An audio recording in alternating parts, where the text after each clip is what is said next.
Selamat siang dan selamat datang kembali dalam rangkaian acara Festival Kopi Nusantara. Atas nama Kantor Perwakilan Bank Indonesia Provinsi DKI Jakarta, senang sekali saya, Ade Ivan, dapat menemani Anda dalam rangkaian acara pada siang hari ini. Terima kasih banyak juga kepada RL Club yang sudah memberikan hiburan yang fresh. Terima kasih banyak. Sukses terus. Nah, mari kita lanjutkan acara berikutnya dalam rangkaian acara Festival Kopi Nusantara ini, di mana siang ini kita akan melanjutkan acara webinar sesi kedua kita yang bertajuk Perkembangan Peluang dan Pasar Kopi Internasional Pasca Pandemi.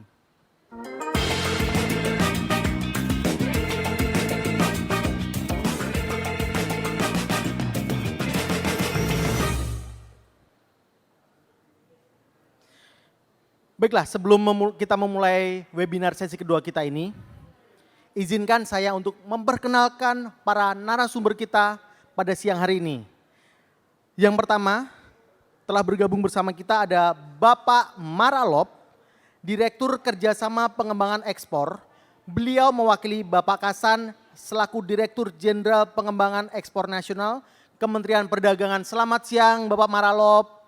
Apa kabar Bapak? Yang kedua ada Bapak Pranoto Sunarto selaku Wakil Ketua Asosiasi Eksportir Kopi Indonesia. Selamat siang Bapak Pranoto. Luar biasa sekali. Dan pembicara ketiga kita adalah Bapak Arif Wibisono. Beliau adalah Atase Perdagangan KBRI di Tokyo. Selamat siang Bapak Arif dan selamat siang kepada ketiga pembicara kita pada siang hari ini. Bagaimana kabar bapak-bapak semua? Sehat? Baik, Sehat. Pak Direktur, mohon izin Pak Pranoto. Pak Arif, silakan Pak Pranoto, apa kabar Pak? Bapak Ibu Baik, sekalian.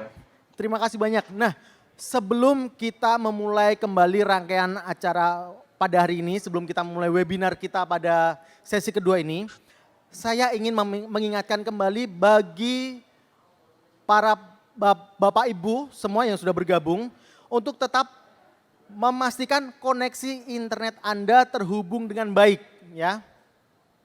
Agar dapat mengikuti kegiatan pada hari ini dengan lancar. Dan apabila ada pertanyaan, sekali lagi saya ingatin ya, kalau ada pertanyaan bisa disampaikan ke fitur chat pada aplikasi Zoom Anda. Nah, pertanyaan-pertanyaan itu nanti akan saya bacakan untuk kemudian ditanggapi oleh ketiga pembicara kita pada siang hari ini. Baiklah, Bapak-bapak sudah siap? Kita akan segera memulai webinar kita dengan tajuk dukungan pemerintah terhadap perkembangan perdagangan kopi luar dan dalam negeri.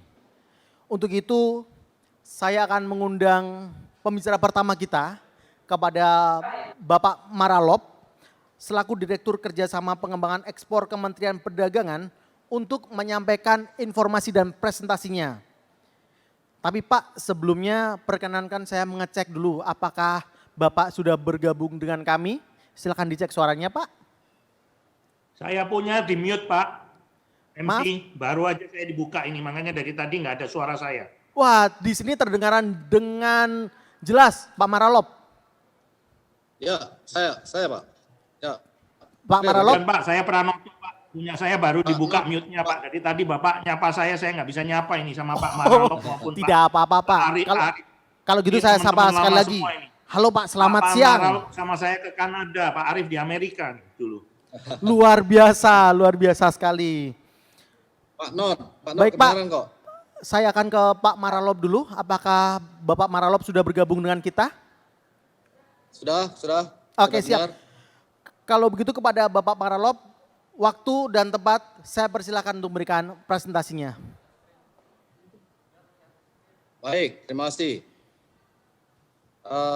Pak Moderator, saya nggak tahu namanya siapa, tapi terima kasih sudah mengantarkan acara pada siang hari ini.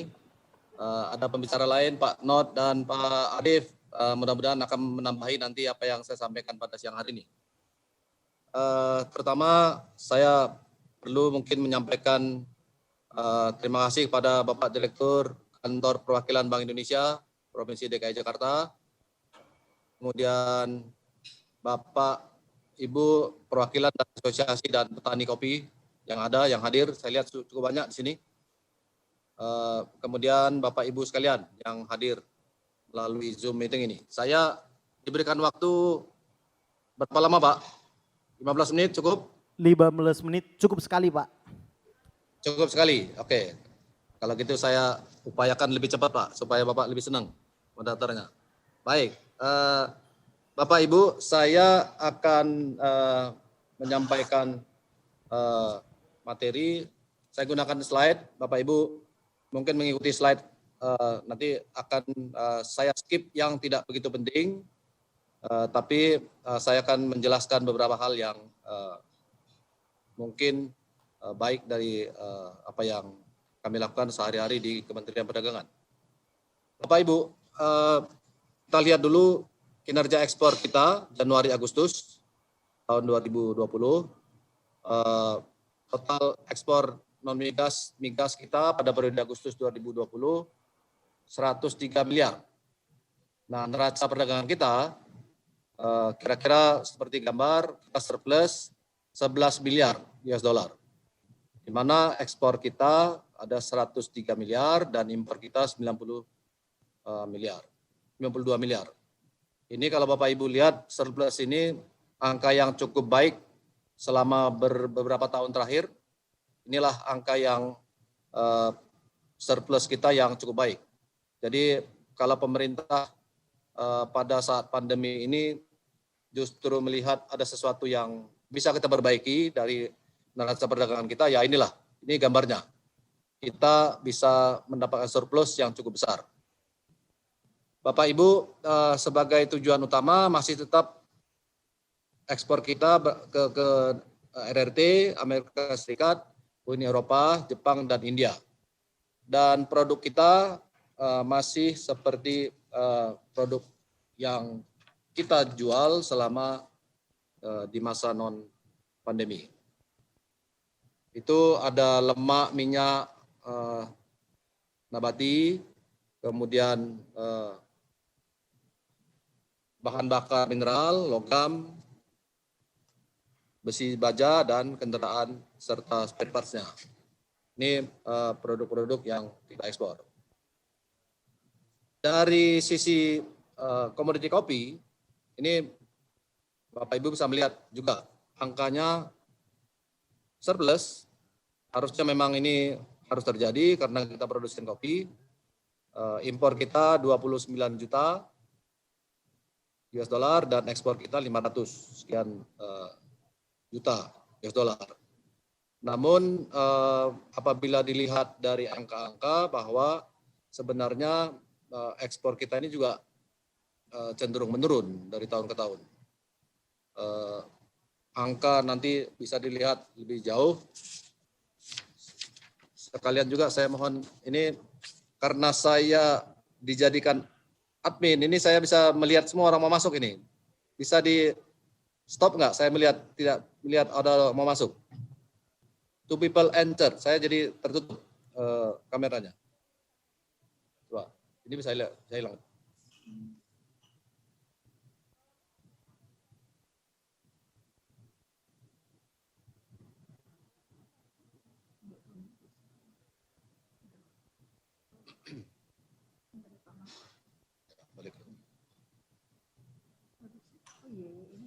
Iya, harusnya dari mereka. Ya, saya tiap kali melihat waiting room, jadi selalu ada pop up di tempat saya. Saya diminta admit atau tidak, ini ada orang masuk, jadi saya tutup terus ini. Pak, ya. Maaf ya Bapak Ibu, teknis. Inilah kalau sudah pandemi ya begini, kita harus terima padanya. Baik, Bapak Ibu, dilihat dari neraca perdagangan kita, itu ada surplus di kopi. Dan tentunya ini wajar karena kita adalah produsen. Kemudian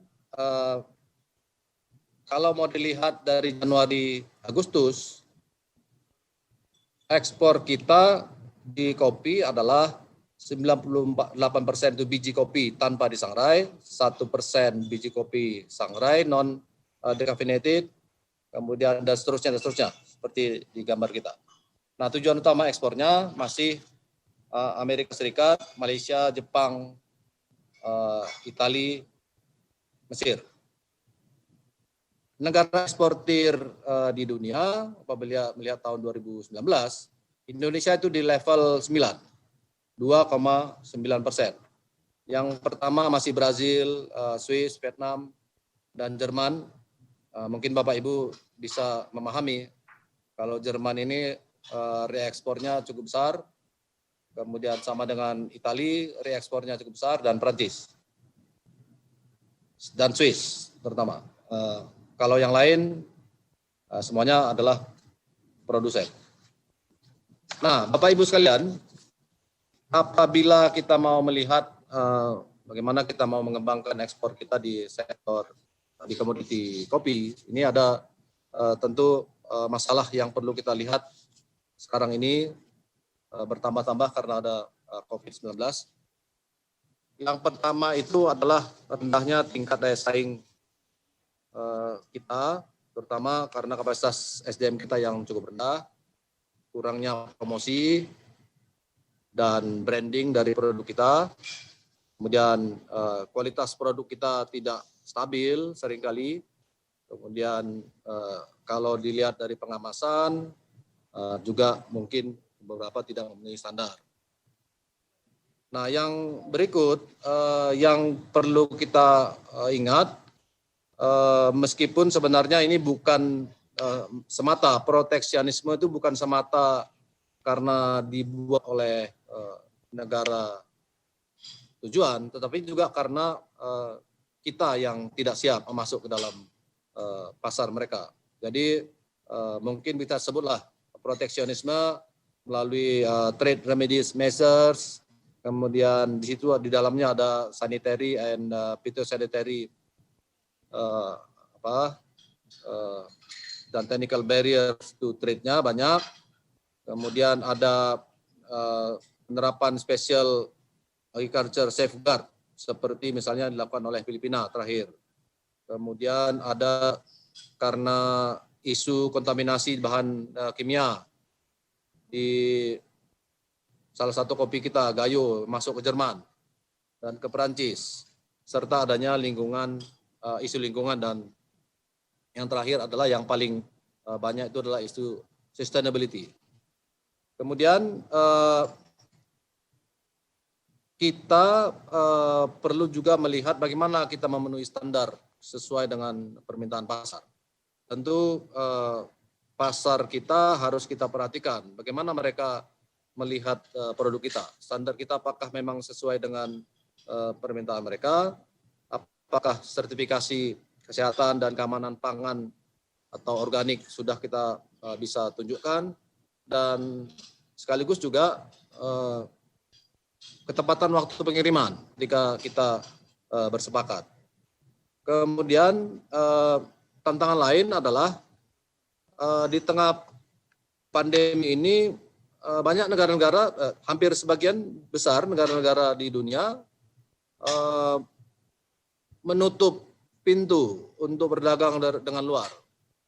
Mereka ingin selamat, mereka ingin menjaga teritorinya dari masuknya penyakit dari COVID-19. Nah, ini tentu sangat berdampak buat industri kopi kita, dari komoditi kopi kita. Kemudian tentu kalaupun ada negara-negara itu yang membuka perdagangannya, tapi jalur-jalur logistik, jalur-jalur perdagangan cukup terganggu, sehingga efektif perdagangan kita bisa terhambat. Di beberapa daerah yang kami temui, banyak juga yang tidak bisa berdagang, menjual kopi karena pembelinya menunda, kemudian petaninya sudah menyiapkan barang, pengumpulnya atau eksportirnya tidak punya uang untuk membayar ke petani. Jadi tantangan ini bertambah karena COVID-19. Kemudian mungkin saya lanjut saja ke bagaimana situasi peluangnya di kita.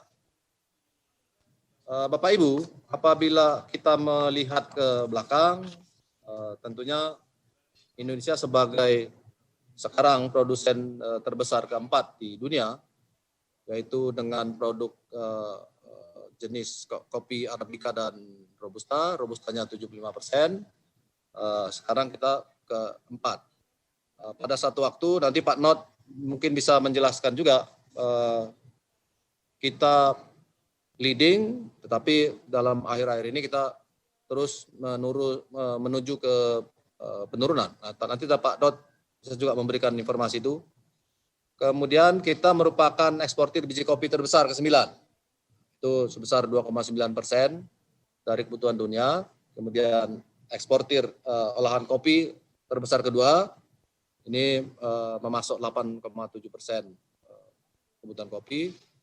Kemudian apabila kita mau melihat ke dalam lagi lebih jauh, di bawah slide saya ini berbagai logo dari kopi yang berindikasi geografis.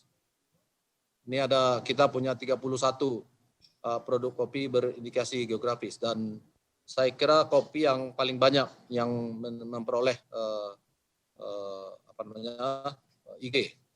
Dan kopi pula satu-satunya, kopi Gayo, di kopi yang ber-IG ini yang diterima di pasar Eropa. Satu-satunya produk IG kita.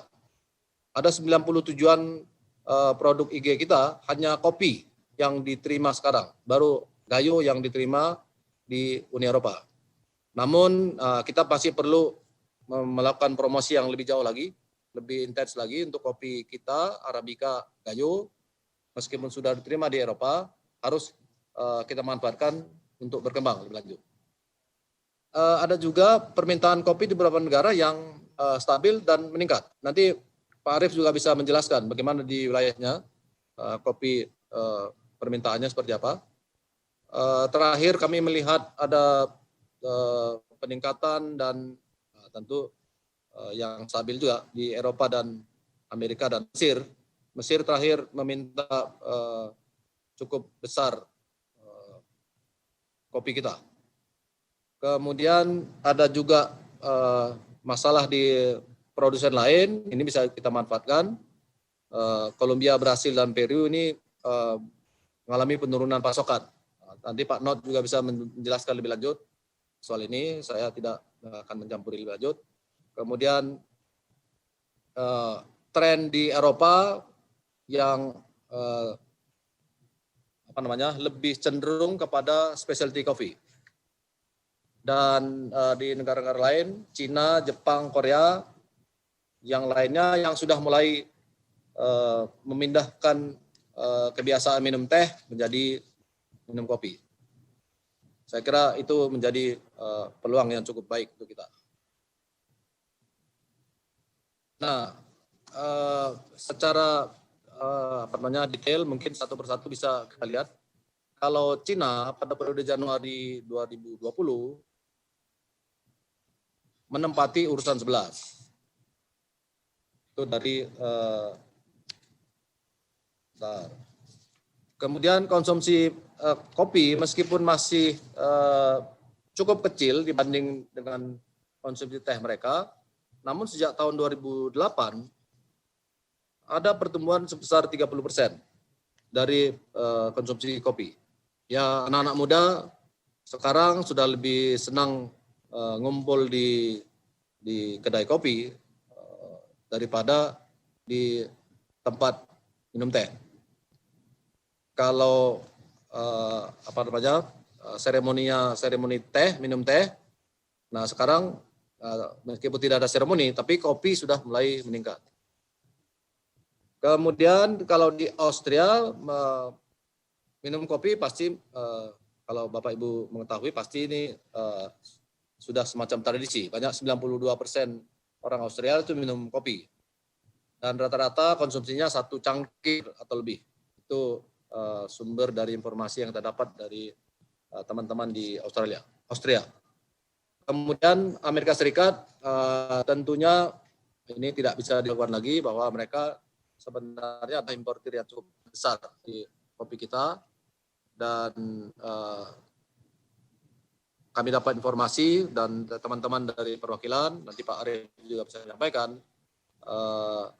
bahwa salah satu di Amerika Serikat kopi Indonesia lumayan diminati karena rasa yang khas.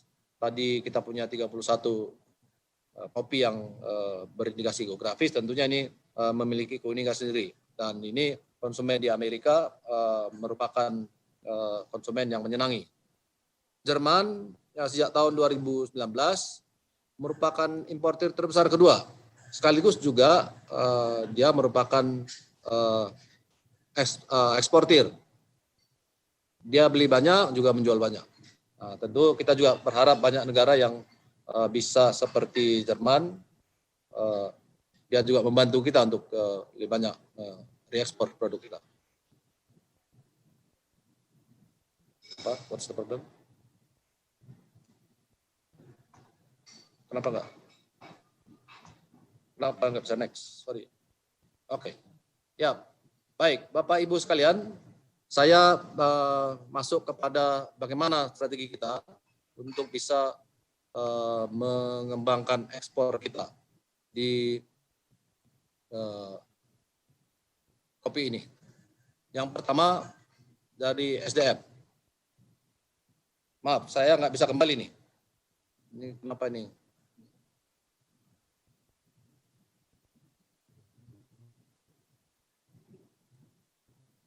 Ya, terima kasih. Jadi Kementerian Perdagangan dalam hal ini untuk mengembangkan tidak hanya kopi sebenarnya, tapi kita bisa manfaatkan program-program ini untuk para pelaku di komoditi kopi. Yang pertama, kami dalam penguatan SDM dan daya saing ini melakukan beberapa hal.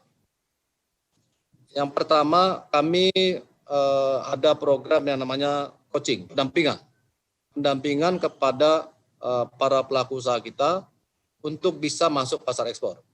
Dalam pendampingan ini kami meminta kesediaan pelaku usaha dalam satu waktu tertentu, kami bimbing.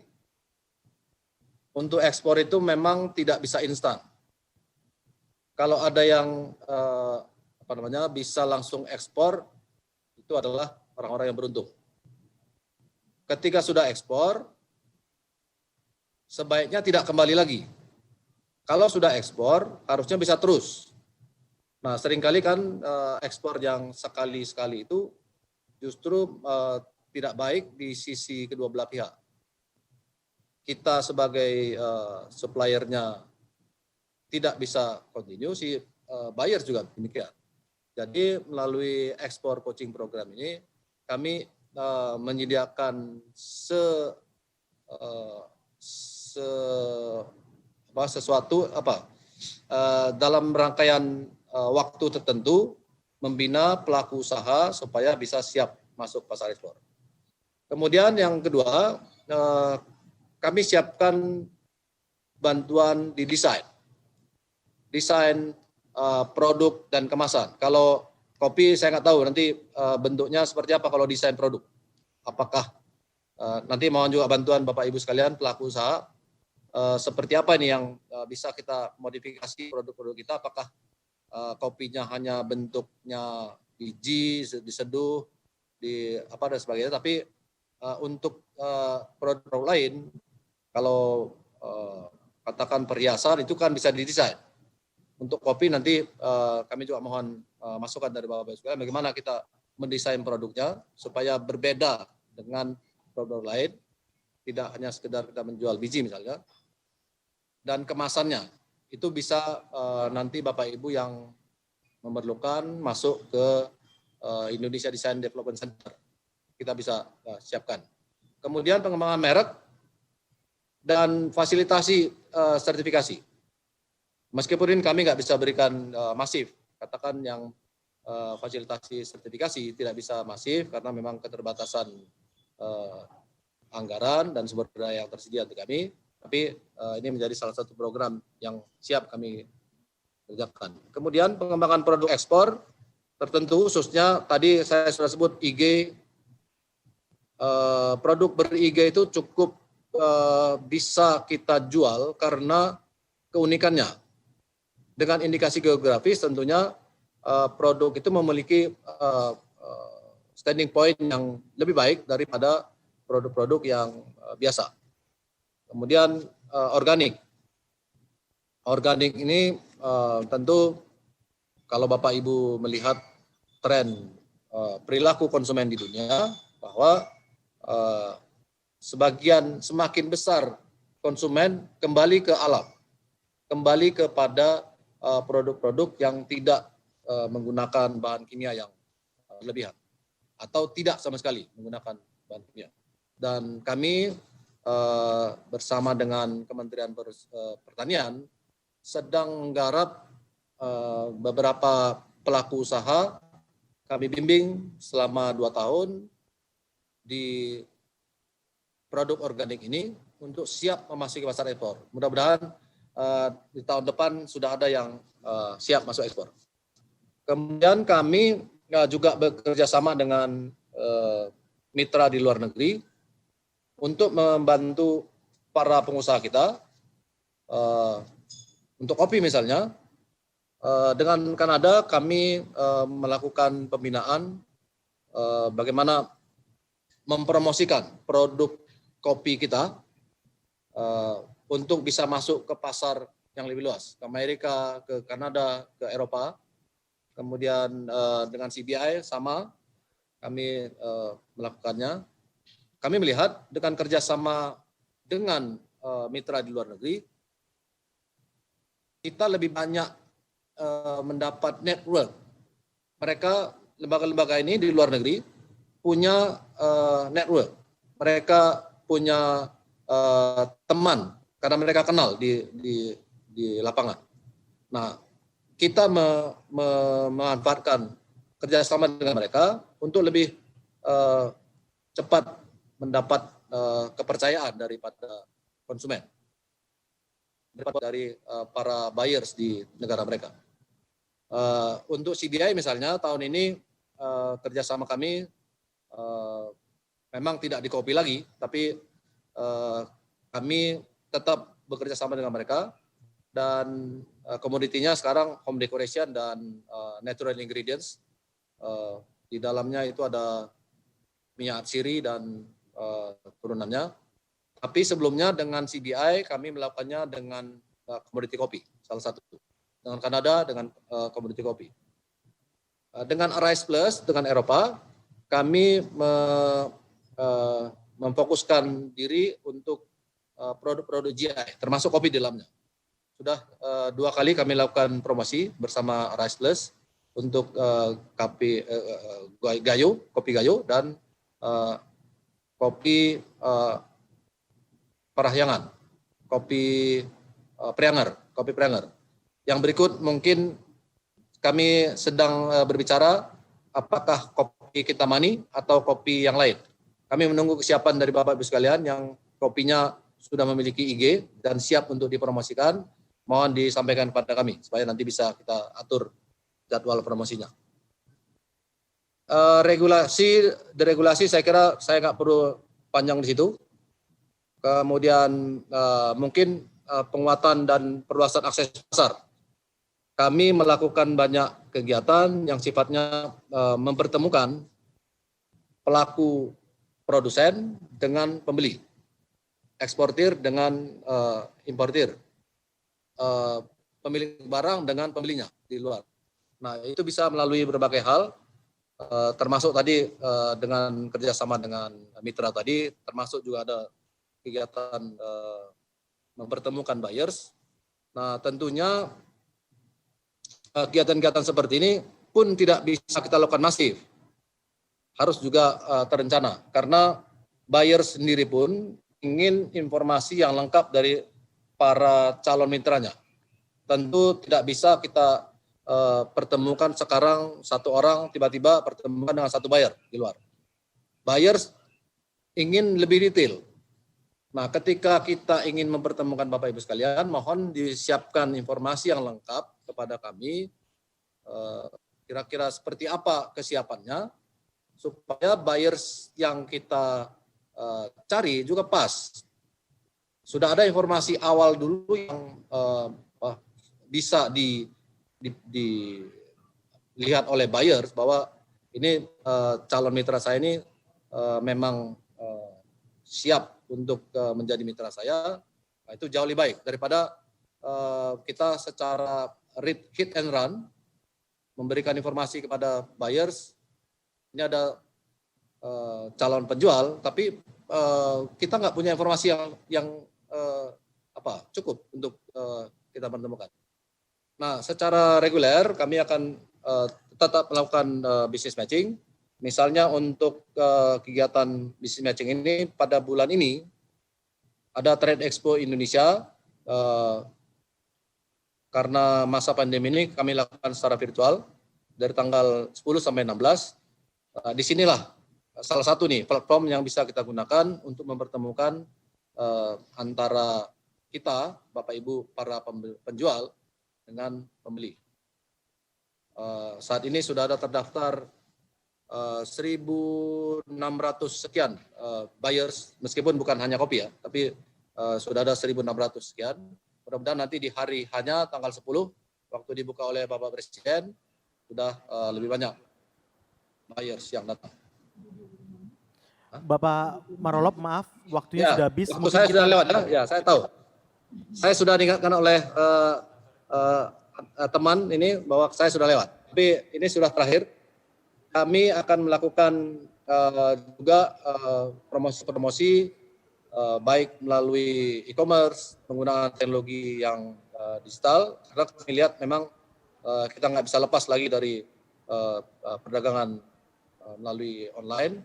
Oleh sebab itu kami juga mengundang Bapak Ibu sekalian nanti untuk masuk ke dalam platform-platform yang kami siapkan untuk mempromosikan produk Bapak Ibu sekalian.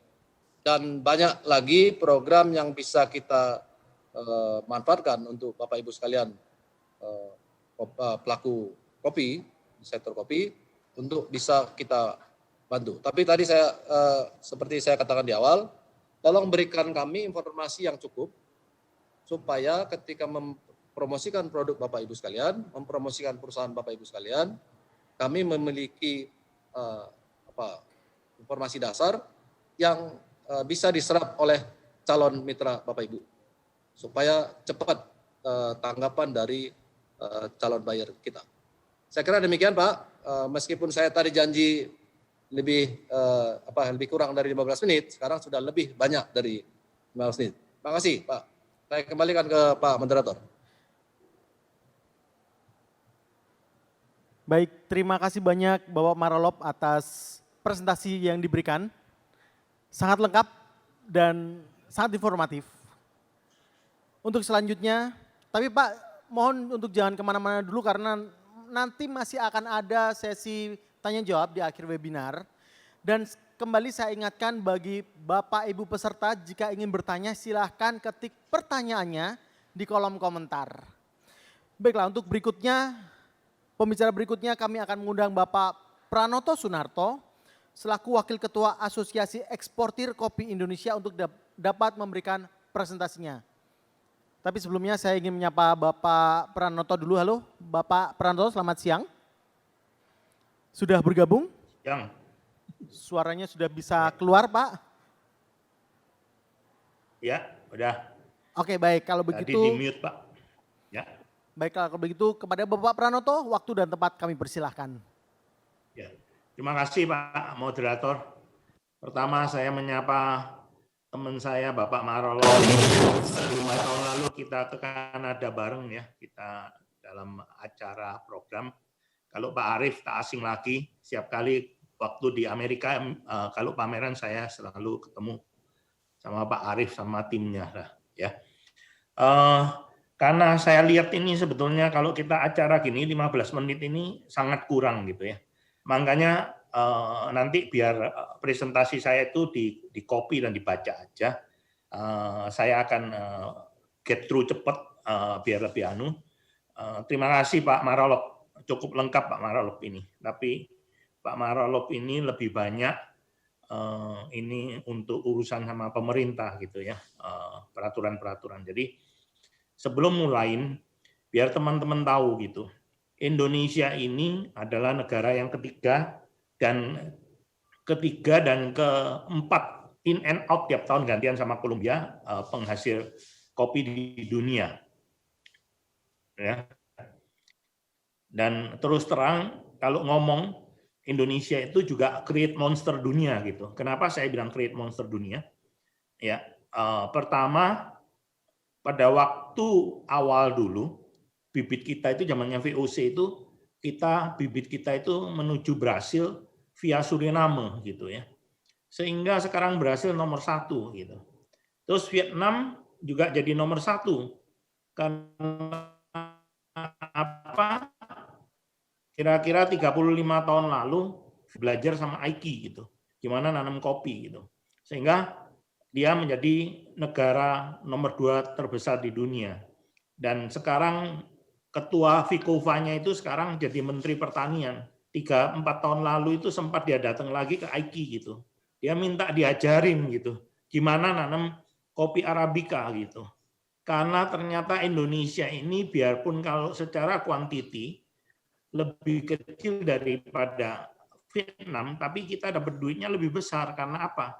Kita 73% itu kopi kita adalah Robusta, kemudian 2% itu Excelsa dan Liberica, kemudian yang 25% Arabica. Tapi Arabica kita 25%, itu 25% Arabica kita itu adalah kopi specialty gitu ya. Halo, dengar saya nggak Pak? Halo? Halo? Ini kami mendengarkan, Pak. Oh ya udah. Terdengar Saya dengan pikir jelas, nggak Pak. dengar kok nggak. Ya. Jadi let go very fast ya Pak ya. Jadi yang pertama yang harus kita lihat itu ada 3 hal Pak di dalam perhatikan di dalam berkopi, peluang kopi kita sama kopi dunia. Nomor 1 itu adalah supply demand kopi Indonesia. Kemudian yang kedua supply demand kopi dunia. Kemudian yang ketiga adalah pasar kopi dunia. Ayo next ya. Langsung Pak, slide-nya tolong. Halo, slide-nya tolong. Slide-nya mau diturunkan. Halo. Ya, Pak, ini sudah turun. Slide next slide.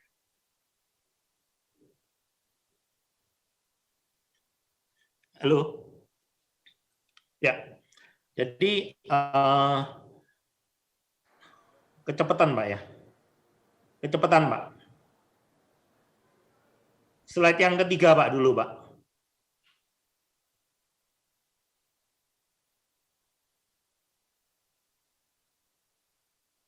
Ya, udah. Oke, naik lagi dulu. Jadi yang perlu diketahui, jadi luas tanah kita yang kita tanamin itu kira-kira 1,3 juta hektar. Tapi tiap tahun itu kopi yang kita hasilkan itu 650.000 sampai 750.000 metric ton. Kalau di-compare sama Vietnam, itu luas tanahnya itu 650.000 hektar, tapi hasilnya itu 1,3 juta ton per tahun. Ya. Kemudian dari kita yang dilihat itu kira-kira produksi Arabica kita 190, produksi Robusta 1.000 ton. Jadi kopi Arabica Indonesia itu 99% tergolong kopi specialty. Karena apa specialty? Sekarang China pun udah kopinya Arabicanya lebih banyak dari kita kalau kuantiti. Tapi mereka itu ketinggian boleh tinggi, tapi tanahnya beda sama kita. Karena tanah kita itu adalah tanah gunung berapi. Jadi kopi itu akan bagus kalau ditanam di gunung berapi, sehingga menghasilkan kopi-kopi yang sangat bagus. Kemudian selain kopi biji, kita itu juga produksi kopi instan, kopi ekstrak, juga yang ready to drink jadi ya, terus termasuk kopi bubuk. Nah, kadang-kadang kalau orang tidak tahu, saya tidak mengizinkan teman-teman di Indonesia itu ekspor kopi ekstrak.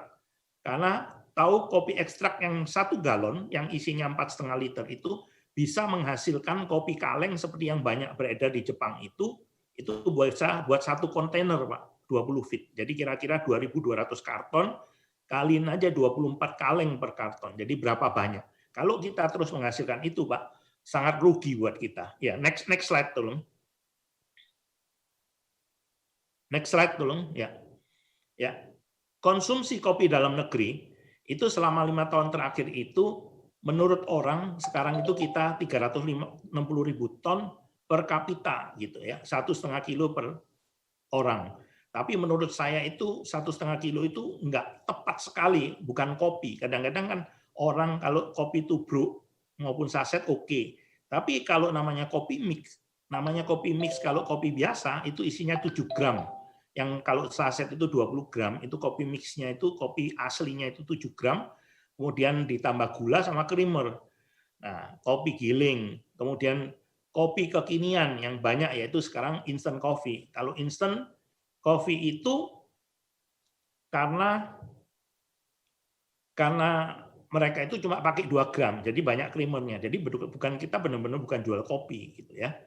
Kemudian konsumsi kopi Indonesia itu diperkirakan akan tumbuh terus dengan adanya iklan TV, media online, kemudian orang-orang muda, terutama muda ini sekarang lebih banyak minum kopi yang cepat saji, kemudian mereka pergi. Itu pada waktu beberapa tahun lalu.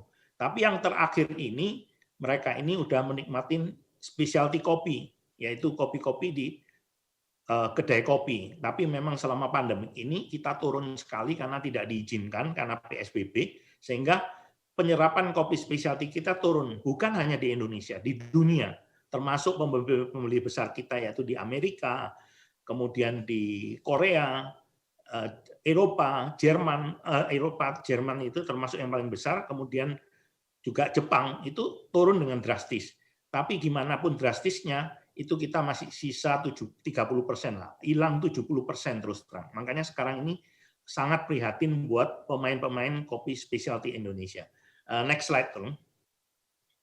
Ya, jadi ekspor kopi Indonesia itu terus terang green bean paling besar 70%, kemudian ada RNG, roasted bean, kopi instan, ekstrak, dan kopi kemasan, yaitu yang tadi saya sebutin RTD, jadi dalam bentuk botol yang seperti yang dijual di Jepang. Ekspor Indonesia dalam bentuk bean dari tahun ke tahun itu fluktuatif. Hal itu disebabkan karena produksi di dalam negeri ini tidak menentu karena anomali cuaca, sehingga kadang bagus. Nanti di next slide bisa lihat itu juga harga kopi dunia. Ya, next ya. Ya. Ini gambaran green bean yang selama 3 tahun terakhir ini bisa dilihat bahwa green bean kita itu turun, terutama 2018 benar-benar anomali cuaca. 2017 masih sekian, kemudian 2020 ini pure green bean ya. Tapi kalau secara keseluruhan ada green bean, ada roasted bean, ada instant coffee, ada finished product yang disebut tadi Pak Maralof banyak yang dijual ke Filipina, itu kita sekitar 650 sampai 750 ribu ton. Gambaran umum kalau roasted bean itu sebetulnya tidak terlalu banyak, dan kita memang diharapkan dari Kemenprin itu kita untuk mengusulkan lebih banyak ekspor finished product supaya ada nilai tambahnya. Cuma yang jadi masalah kalau nilai produk itu kita jual di luar negeri itu juga ada obstacle-nya karena tidak diizinkan karena mereka mesti protect buruh mereka gitu. Jadi biasanya tax-nya tinggi sekali. Ya itu tugasnya Kemendak lah. Karena kita berusaha cuma memang peraturan antar negara itu ada aja. Ya next slide belum. Ya, ini pie-nya nggak perlu saya lihat, nanti dilihat aja ya. Saya takut waktunya kurang mengenai Indo, bisa dilihat. Lanjut, next slide. Ini ekspor kopi Sangrai-nya juga bisa dilihat nanti. Next. Ya, ini. Beberapa hal yang diperhatikan terhadap supply demand kopi Indonesia. Produksi kopi Indonesia ini yang jadi masalah besar itu adalah produktivitas kita. Produktivitas kita itu 600 sampai 800 kilo per hektar. Versus Vietnam itu 2,3 ton, tapi ada daerah tertentu ada yang 4 ton. Indonesia pun daerah-daerah tertentu itu sekarang 2,1, 2,3 ada. Daerah Robusta itu adalah di daerah Sumatera Selatan itu ada beberapa daerah ada. Cuma secara rata-rata itu adalah 800 kilo per hektar. Nah, kalau dilawankan lagi dengan Brasil, Brasil itu 8 ton per hektar. Bahkan ada daerah tertentu itu 11 ton. Nah, itulah yang menjadi masalah. Yang nanti terakhir saya akan bicarakan lebih lanjut. Jadi, konsumsi kopi dalam negeri dari tahun ke tahun juga naik. Selain banyaknya kalau generasi muda ini yang mulai seneng specialty kopi. Jadi specialty kopi ini kalau dalam negeri bahkan harganya lebih bagus daripada ekspor. Kadang-kadang saya ada yang bisa berani petani jual 300.000, 800.000, saya sampai kaget gitu ya. Jadi saya Aiki ini mengadakan KKSI, yaitu Kopi Kontes Specialty Indonesia, kira-kira 2 minggu lalu, saya yang ke-12 tahun. Acara saya itu dimulai yang ke-1 tahun 2008 di Street Expo Indonesia beserta Kemendak. Pada waktu itu dicanangkan oleh Bapak Presiden Susilo Bambang Yudhoyono. Jadi memang waktu itu dan setelah itu tahun 2010 banyak orang nggak sadar bahwa harga kita itu naik dengan cepat. Dulu kita grade 1 3,6 aja nggak laku US dollar per kilo. Itu sekarang itu kita manteng di atas $5. Bahkan kemarin kita tidak terpengaruh oleh harga di New York. Biasanya New York, Arabica New York, kalau Robusta itu di London. Itu sekarang kita premiumnya sangat tinggi. Bahkan kemarin itu New York sempat turun di 99 sen. Petani-petani kita masih menikmatin di posisi harga di atas $5. Cuma ya kalau dalam pandemik ini saya udah angkat tangan, bukan saya enggak. Saya masih bisa jual kopi mahal, tapi tidak ke semua orang dan semua orang akan mau membayar. Karena alasannya karena pandemik. Padahal di New York pun harga masih oke gitu. Jadi semuanya ini bergantung ke depannya. Nanti di belakang saya akan bicarakan lebih lanjut.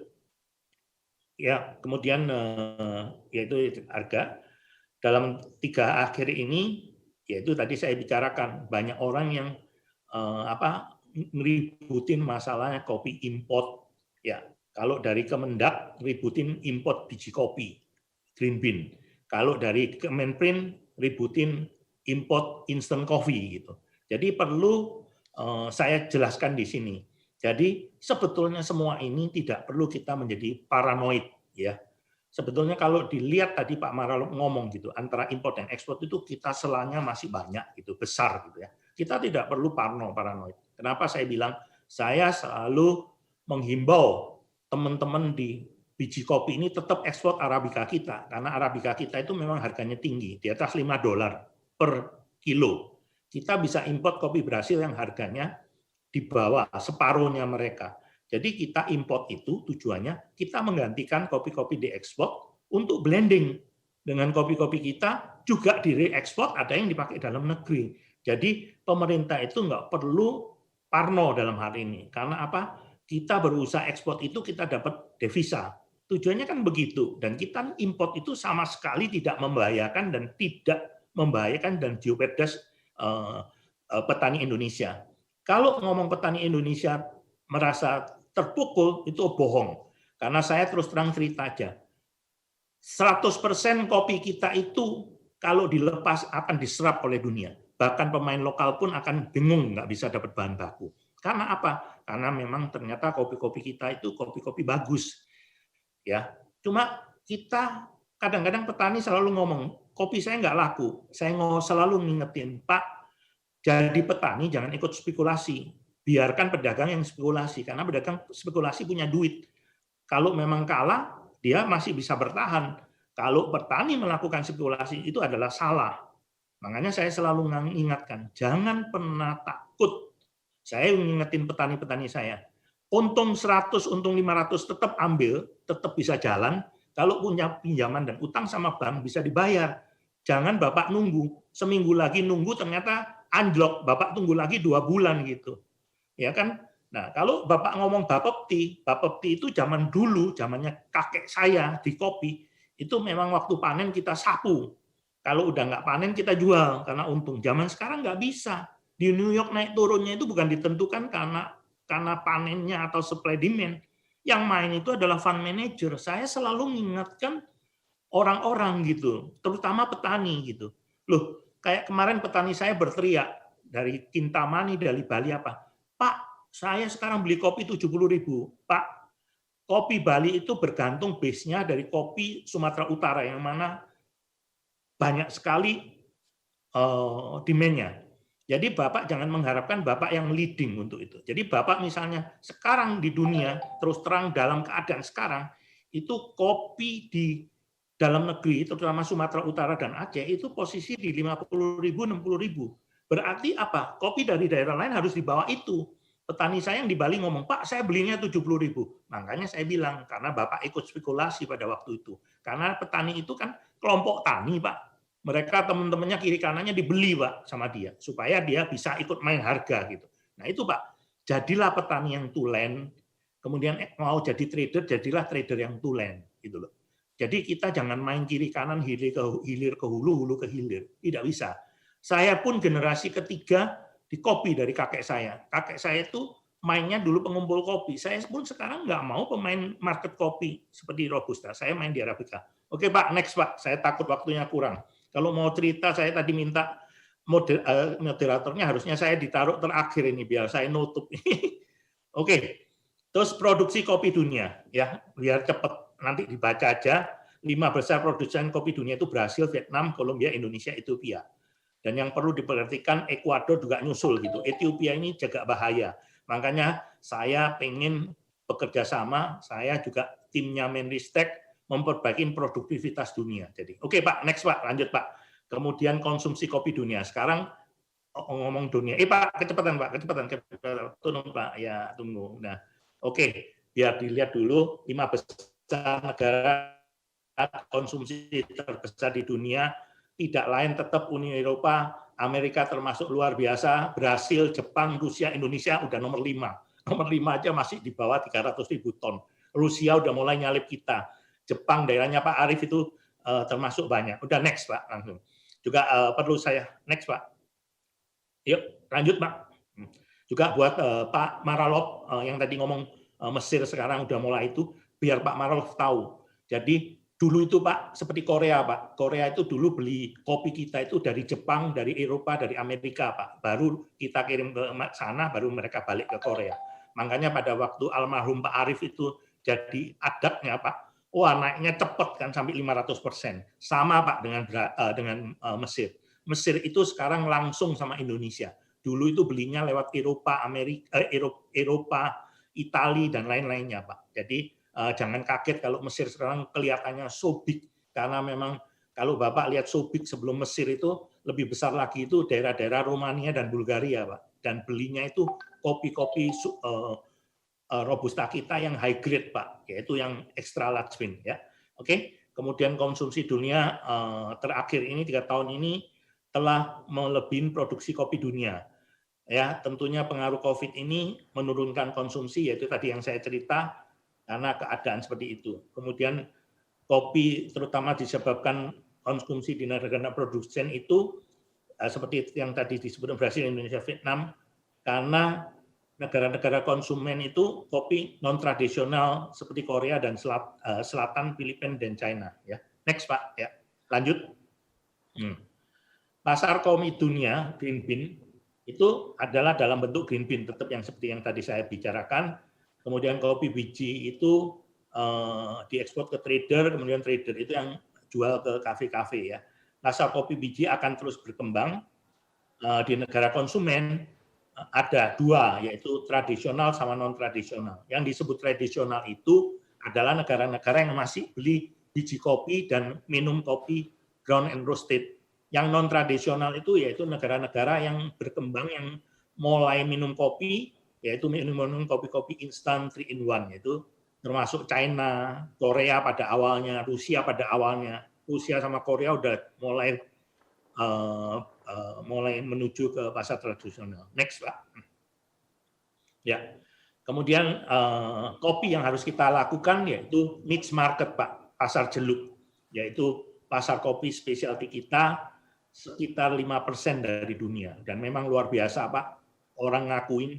Dan saya sekarang terus terang saya lebih banyak lebih mendukung teman-teman untuk ekspor kopi kita spesialty Arabica, karena kita menghasilkan devisa, kita bisa import kopi. Bahkan kadang-kadang kopi Kolombia dan Ethiopia itu pun yang disebut termasuk specialty bisa lebih murah daripada kopi-kopi Indonesia.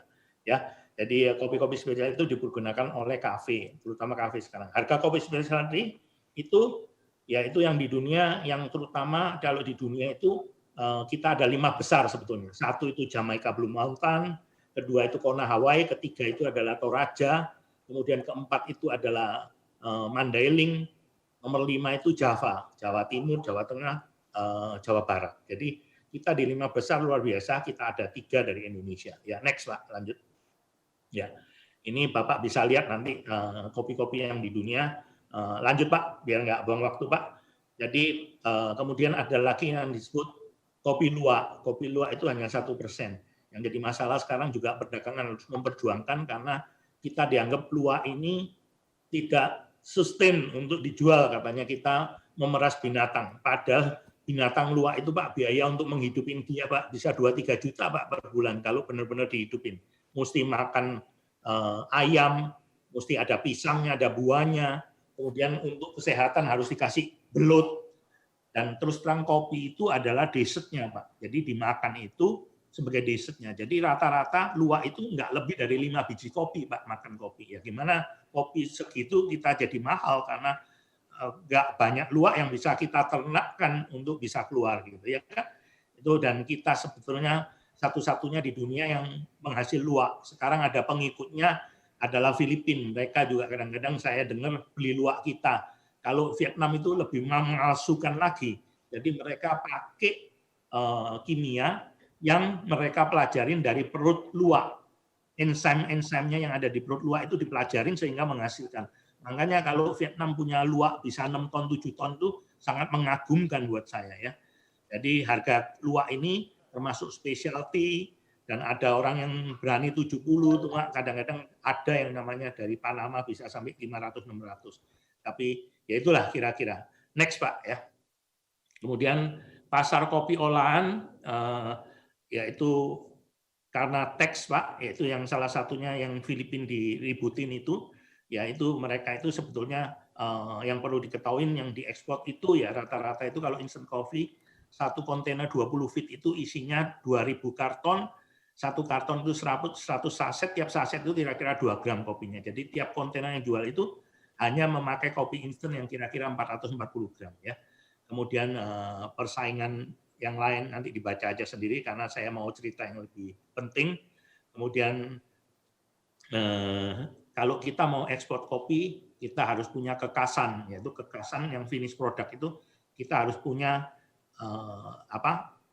punya rahasia-rahasia cara blending kita. Next ya.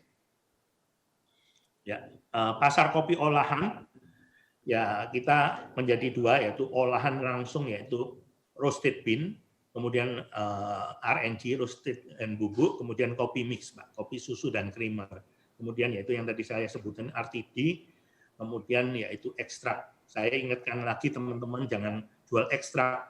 Ekstrak itu 1 galon itu 4,5 liter, harganya cuma $35, tapi buyer kita itu bisa produksi 1 kontainer kopi kaleng ya, RTD. Jadi sayang sekali buat kita. Kita cuma jual 30, ya 1 kontainer itu bisa sampai puluhan ribu $. Ya, next ya. Mohon maaf Bapak Pranoto, waktu yang diberikan sudah cukup. Nanti bisa kita lanjutkan di sesi tanya jawab. Oke, terus mungkin masukan-masukan aja Pak ya. Terus terang yang terus Pak yang terakhir aja Pak, yang terakhir. Ya hambatan nanti dibaca dulu ya, tantangan terus ya. Ya.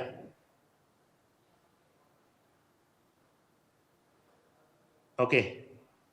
Terus Pak. Lanjut Pak. Ya, konsumsi kopi Ya, terus Pak lanjut, udah selesai. Ya, jadi turun Pak, sebentar Pak. Saya butuh 2 menit lagi Pak. Jadi yang saya masukkan kepada pemerintah kita itu sebetulnya tidak perlu pusing-pusing bahwa kita cari pasar baru. Yang pasti itu kopi kita 100% itu bisa diserap dunia Pak, karena kopi-kopi ini kita bagus. Tapi yang perlu kita perhatikan adalah bahwa kita tidak pernah berhenti untuk promosi kopi kita, kopi Indonesia. Karena Bapak lihat sendiri yang namanya Coca-Cola, McDonald sampai sekarang pun biarpun dia udah laris tapi tetap mempromosikan diri, Pak. Dan yang penting lagi saya ingatkan sering-sering pemerintah Indonesia ini terutama Pak Bupati, Pak Gubernur kalau pameran di mana-mana itu ikut semuanya, Pak. Jangan menjadi perhatian dunia, Pak. Kita itu sudah menjadi iya, Pak, karena harga kopi kita tinggi, Pak. Sehingga makanya timbullah yang disebut ada pestisida lah, yang begini begono. Jadi kita mawas diri aja, Pak. Jadi nggak perlu kita show off bahwa memang kita itu biarpun nggak promosi harga kopi kita itu habis, Pak. Yang penting itu kita mawas diri, tetap promosi, tidak pernah berhenti untuk promosi. Jadi dimanapun ada, kita muncul nama Indonesianya, kopi-kopi Indonesia. Itu aja masukannya saya buat pemerintah. Terima kasih. Baik, terima kasih banyak Bapak Pranoto Sunarto atas informasi dan presentasi yang diberikan yang melengkapi presentasi dari Bapak Marolop tadi. Tapi Pak, nanti kita akan ada sesi tanya jawab setelah webinar, jadi kami harapkan untuk Bapak Pranoto tetap stay bersama dengan kita. Dan berikutnya kami akan mengundang untuk pembicara ketiga kita pada webinar sesi kedua kita hari ini, kepada Bapak Arief Wibisono, selaku Atase Perdagangan KBRI Tokyo, untuk dapat memberikan presentasinya. Apakah Bapak Arief Wibisono sudah bergabung dengan kami? Sudah bergabung dengan kita? Ya, siap bergabung. Oke, baik. Kalau begitu, waktu dan tempat kepada Bapak Arief, kami persilahkan. Terima kasih. Yang kami hormati Bapak Direktur, Bapak Marolop, yang kami hormati juga Bapak Pranoto, selaku mentor saya lah khusus kopi ini dan mitra juga dalam mempromosikan kopi Indonesia. Bapak Ibu sekalian, selamat sore kalau di Tokyo, selamat siang kalau di Jakarta. Salam kenal semuanya, salam seruput lah ya kalau kita ngopi ini. Ya, kami akan share presentasi kami. Di full screen, di bawah, sampingnya kanan. Ya. Oke. Jadi Bapak Ibu sekalian, perkenalkan pada kesempatan ini kami akan memberikan informasi mengenai kira-kira seperti apa di Jepang ini mengenai konsumsi dan kebutuhannya dan perkembangan pasarnya di Jepang untuk kopi secara keseluruhan. Namun sebelum memasuki khusus dengan Jepang. Jadi Indonesia dan Jepang ini adalah merupakan, kalau kita bisa bilang, adalah sebagai negara yang karena memang hubungan diplomatik sudah lama dijalin dan Jepang merupakan negara.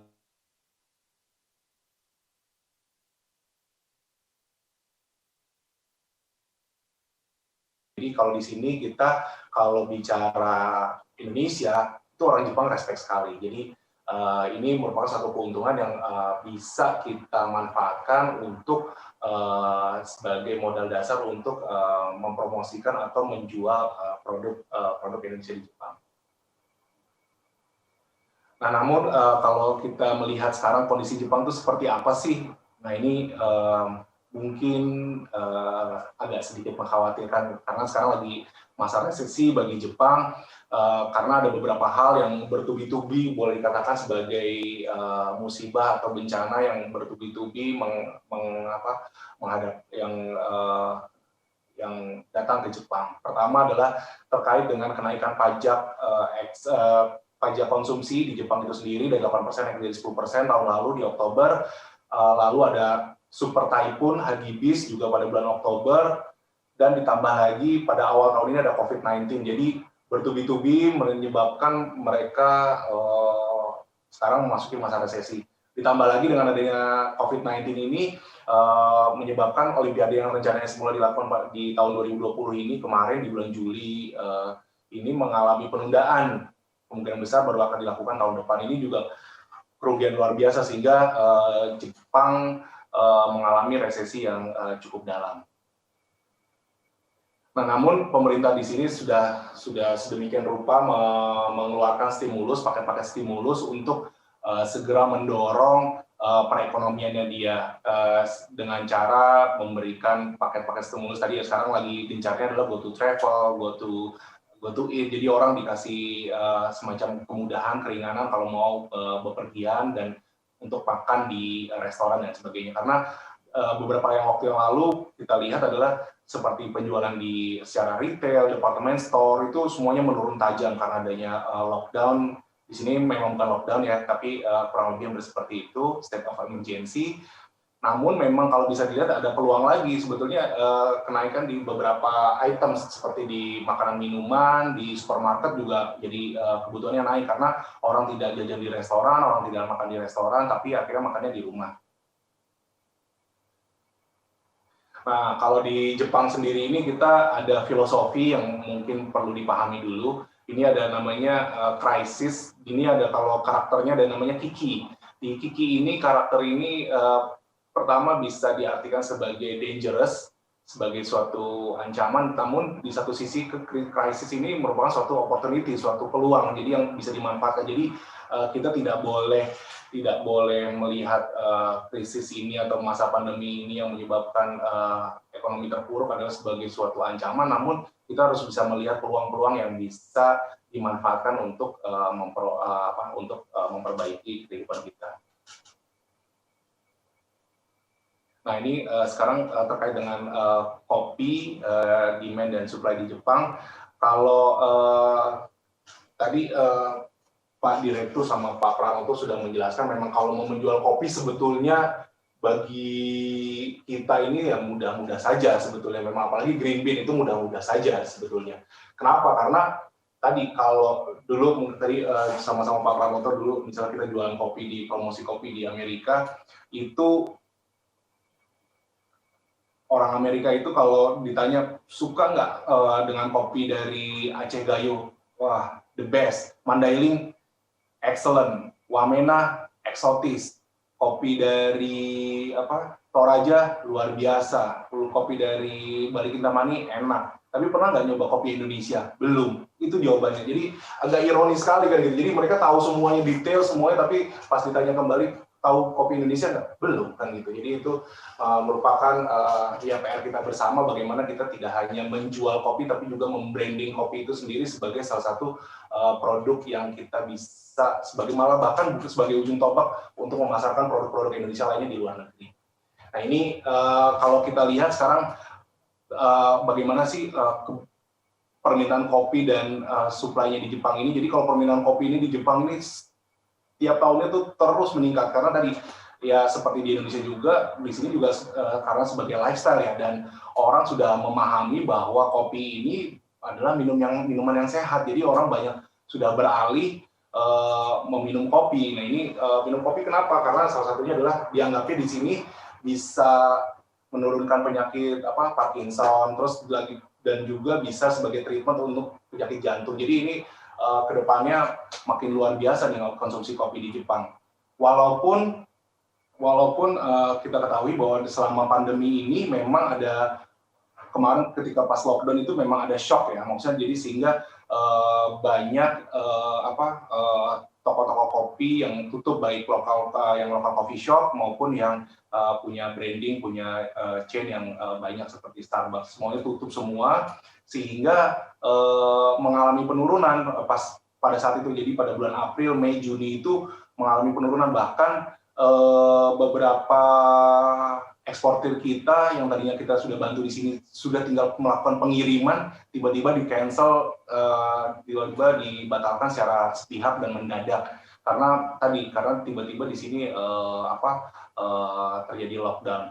Namun sekarang sudah melihat kembali dan memang ada semacam anjuran juga nih di beberapa perusahaan untuk banyak minum kopi. Saya juga nggak tahu nih kenapa, tapi memang seperti itu. Dan tadi saya baru saja ke salah satu kopi diaspora Indonesia yang ada di Chiba, jadi sekitar 30 kilo dari Tokyo. Di sana ada kopi diaspora, kedai kopi yang dimiliki oleh diaspora Indonesia. Ini mereka bilang saat ini kebutuhan kopinya meningkat tajam kan gitu, bahkan kalau boleh dibilang sampai 5 kali lipat. Kenapa? Karena ternyata dengan work from home atau apa, orang sekarang menyetok untuk beli kopi, ntar mungkin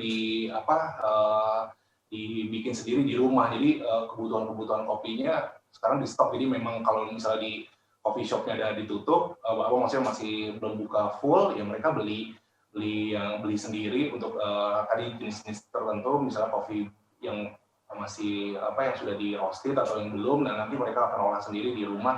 Karena mereka di sini orang Jepang tuh minum kopi nggak kenal waktu, mau siang malam semuanya dia minum kopi. Nah kalau kita lihat di sini terkait dengan siapa sih importir terbesar di Jepang ini, tadi mungkin sudah dapat gambaran sebelumnya bahwa Indonesia sebetulnya peringkat keberapa sih dari produsennya. Nah kalau di Jepang ini juga memang Indonesia ini terlihat sebetulnya agak jauh ketinggalan ya, di bawah Brazil, Vietnam, Kolombia, Ethiopia, Guatemala, baru Indonesia. Jadi di urutan ke-6 besar. Jadi padahal tadi sebagai produsen Indonesia peringkat ke-3 atau ke-4 kalau nggak salah. Nah ini memang banyak hal ya, banyak faktor. Karena bukan masalah rasa, nanti ada di slide berikutnya, tapi lebih ke arah masalah kuncinya adalah di investasi kan gitu. Jadi kenapa investasi? Karena orang Jepang itu kalau memasarkan produk itu lebih suka mereka yang sudah kenal. Jadi kayak misalnya di Brazil ini kuncinya banyak investor Jepang yang ke Brazil. Mereka menanamkan habis itu menjual produknya langsung ke Jepang karena mereka juga sudah punya jaringannya sendiri. Itu pun di Vietnam, Kolombia. Nah ini Indonesia masih terbatas investor Jepang yang mau berinvestasi kopi khususnya di Indonesia, masih kalau nggak salah hanya beberapa. Salah satu yang besarnya adalah Twarco, di sini namanya Key Coffee, itu ya tadi yang termasuk memasarkan ke berbagai jaringan. Nah ini mereka banyak masuk ke jaringan semuanya. Nah walaupun demikian tapi tidak usah berkecil hati, Bu. Indonesia bisa masuk di mana aja. Bahkan kami saat ini sedang menggarap untuk masuk ke lokal coffee shop kan gitu. Karena di lokal coffee shop ini ada pasar yang besar yang bisa kita manfaatkan. Tapi karena selama ini mereka bingung mereka suka nih misalnya sama tadi Mandailing Coffee, mereka suka nih sama kopi Wamena, tapi mau belinya di mana ya kan gitu. Ketika mereka tahu belinya di mana, tapi ternyata secara skala ekonomis tidak masuk, karena di sini kalau mau skala ekonomis sebetulnya masuk dengan melihat biaya-biaya seperti biaya untuk pengecekan, karantina dan lain sebagainya, itu sekitar 90 ton sekali pengiriman untuk masuk ke skala ekonomis yang baik.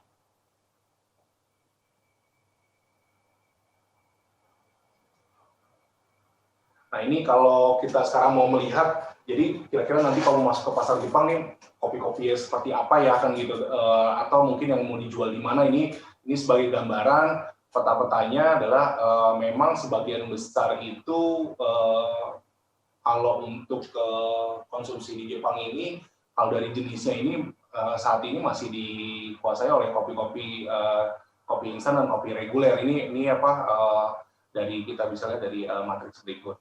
Nah kalau untuk di mananya paling banyak memang di rumah, tadi kami sudah sampaikan juga, sekarang tetap di rumah. Karena apalagi dengan adanya lockdown ini, peningkatan untuk konsumsi di rumah ini makin tinggi.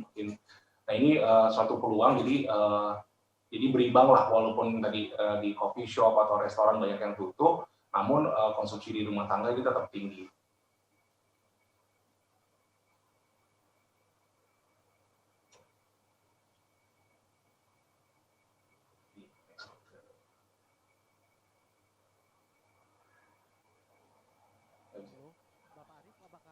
masih bersama dengan kami? Ya, ini Oke. sebentar, oke, slide-nya bisa maju.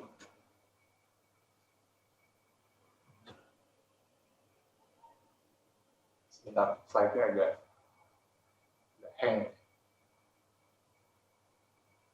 Bisa?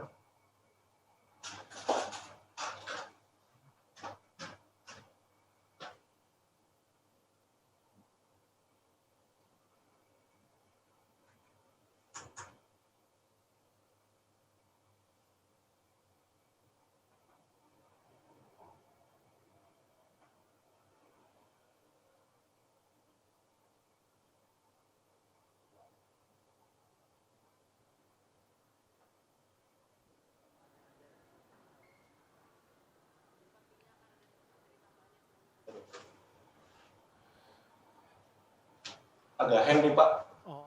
Halo? Bisa dari... Halo? Pak, Ya? Halo? masih bersama Ini? dengan Ya. kami Pak, kami masih bisa Masih. mendengarkan suara Pak Arief dengan jelas. Ya, cuma slide-nya agak terhenti nih Pak. Kalau mau dibantu dari kami bisa Pak, kami bisa jalankan Boleh? dari sini. Boleh silakan. Boleh, Tadi file baik. kami sudah kirim. Ini Bapak sudah di slide yang keberapa, Bapak Arief kalau boleh tahu? Tampilannya nggak keluar Pak. Sekarang di slide nomor 10. Slide ke-10, baik. Kami akan buka dari sini Pak untuk slide ke-10. Yang konsumsi di Jepang. Consumption of coffee in Japan ya Pak ya? Yes, betul Pak. Baik, sudah kami buka Pak untuk consumption coffee Oke. of coffee in Japan. Tapi belum keluar di kami ya, sebentar ya. Sebentar.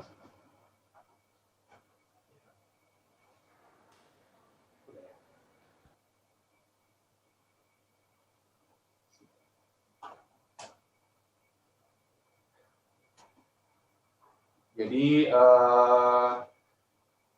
selanjutnya adalah kalau kita melihat adalah konsumsi di Jepang ini yang by gender ya. Tadi sekarang kalau slide berikutnya slide 11 kita juga harus melihat bagaimana konsumsi di Jepang ini sebetulnya didominasi oleh siapa kan gitu. Ternyata didominasi oleh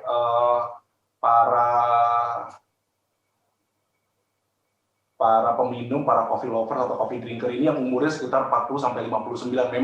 Memang di sekitar itulah sekarang rata-rata usia orang Jepang ya. Jadi sebagian bahkan memang Jepang ini mengalami aging crisis karena sebagian besar sepertiga populasinya itu adalah orang-orang yang sudah di atas 65 tahun. Jadi sekarang ini peminum kopi terbesarnya adalah di umur di 40 sampai 60 tahun, dan sebetulnya kalau secara yang lainnya ini ya tadi berimbang antara laki-laki dan perempuan ini peminum kopinya relatif sama di setiap umur. Namun sekarang ada kecenderungan yang perlu diperhatikan nanti kalau para produsen kopi atau yang mau ekspor kopi ke Jepang, ini adalah sebetulnya sekarang ini didorong oleh women driven. Jadi ya kalau bahasa milenialnya ya pokoknya yang disuka cewek-cewek lah kan gitu. Jadi kopi-kopi yang seperti itu, jadi misalnya tadi mau kopi yang tadi yang diolah seperti apa pokoknya itu rasa-rasanya yang anak-anak cewek yang suka, itu yang menjadi tren lah sekarang ini kan gitu ke depannya. Jadi itu yang perlu diperhatikan.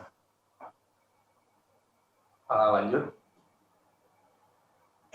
Terus apa sih yang disuka oleh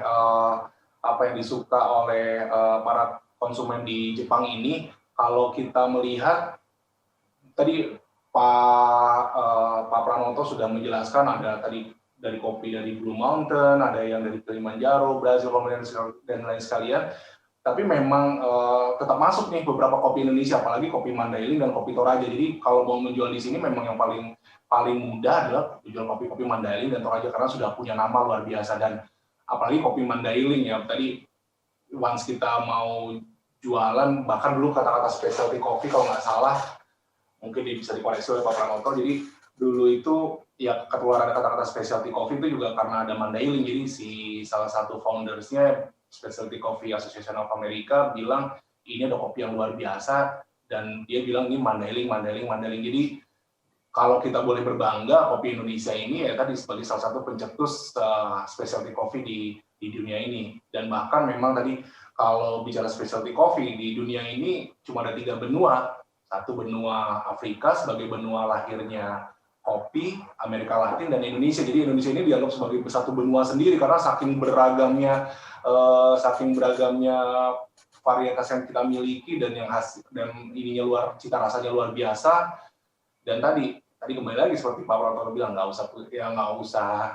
usah khawatir kalau mau menjual kopi Indonesia, tapi tadi kuncinya bukan di menjual kopinya, tapi bagaimana kita meningkatkan kualitas, menjaga kesinambungan dalam menjual kopi tersebut. Next. Nah, ini saya ingin memberikan sedikit informasi terkait bagaimana sebetulnya strategi dari kompetitor-kompetitor kita gimana sih sebetulnya, misalnya kayak dari Vietnam, dari Brazil, dan maupun dari seperti Kolombia itu, tapi ini khususnya untuk masuk pasar Jepang saja ya kan gitu, khususnya untuk masuk pasar Jepang, tapi mungkin bisa jadi referensi juga untuk negara lain. Jadi kalau kita lihat nih kayak di Brazil ini yang sekarang menjadi nomor 1 di Jepang ini, karena memang tadi seperti saya sudah sampaikan di awal, kuncinya adalah kita bisa mengundang investor dari negara Jepang untuk bekerja sama dalam mengembangkan kopi itu. Jadi baik dari teknologi maupun dari nanti akan dibantu pemasarannya, selainnya itu akan menjadi salah satu kunci. Nah ini salah satu contohnya adalah Mitsubishi Corporation yang melakukan investasi di Brazil. Ini dia bekerja sama di Brazil membangun pertanian di sana, kopinya, terus akhirnya dijual dengan jaringan dia sendiri. Jadi ada kayak semacam 7-Eleven lah di sini, itu dia jual langsung ke situ. Jadi mereka udah punya jaringan sendiri, jadi itu luar biasa. Nah ini bayangkan dari 7-Eleven dulu tuh dia ada yang jual, tadi ada yang fotonya di samping ini, dia melalui mesin self-service drip coffee ini, dimulai dari 2013 Januari, kemarin 2019 Februari sudah mencapai 5 miliar cup. Bayangkan 5 miliar cup, jadi penjualannya luar biasa kan gitu. Itu bagi kita di sini kayaknya mudah sekali jualan kopi gitu. Jadi tapi tadi kuncinya adalah bagaimana menarik investasi gitu. Selanjutnya Kolombia. Kolombia juga begitu, mereka juga berhasil menarik investor Jepang untuk ke negaranya, mereka untuk berkolaborasi dengan sumber daya yang ada, mereka dengan cita rasa yang ada, tapi digabungkan dengan teknologi atau taste-nya orang Jepang. Jadi seperti itulah untuk cara mudah untuk masuk ke pasar-pasar di sana. Dan ini mereka tadi Emerald Mountain ini semacam bikin minuman ini dijual di vending machine, jualnya jadi luar biasa. Sekarang udah keuntungan, jadi dia melalui beberapa investornya. Lanjut. Vietnam. Sekarang saya ngambil contoh satu lagi, kompetitornya adalah Vietnam. Next. Nah, Vietnam ini sebetulnya ya tadi seharusnya bisa head to head loh sama Indonesia, nggak beda jauh, tapi tadi ternyata banyak faktor yang menyebabkan ekspor Vietnam jadi lebih disukai, kopi-kopi Vietnam lebih disukai di Jepang. Karena apa? Jadi pertama adalah mereka banyak memberikan fasilitas, jadi orang Jepang itu gampang lah datang ke Vietnam ini, jadi mudah, dekat lagi pula, jadi mereka tahu dan mereka bisa belajar dan mereka bekerja sama, dan kira-kira cita rasanya apa sih yang mau dilakukan di Jepang ini, jadi mereka gampang untuk bekerja sama. Dan ini juga mengundang investor kayak Marubeni kan gitu, jadi para pemain besar di Jepang untuk berinvestasi ini, jadi mereka lebih mudah untuk penetrasi pasarnya.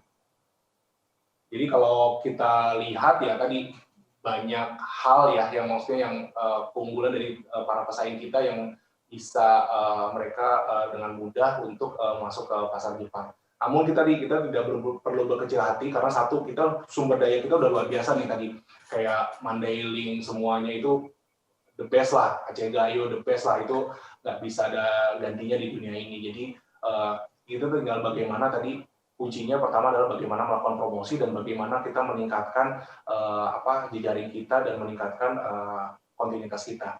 Nah ini selanjutnya saya akan menyampaikan kira-kira tips apa sih yang buat dalam menjual kopi ke luar negeri. Next. Ya, lanjut. Nah, pertama adalah tadi kita harus bisa menyampaikan ceritanya nih kan gitu.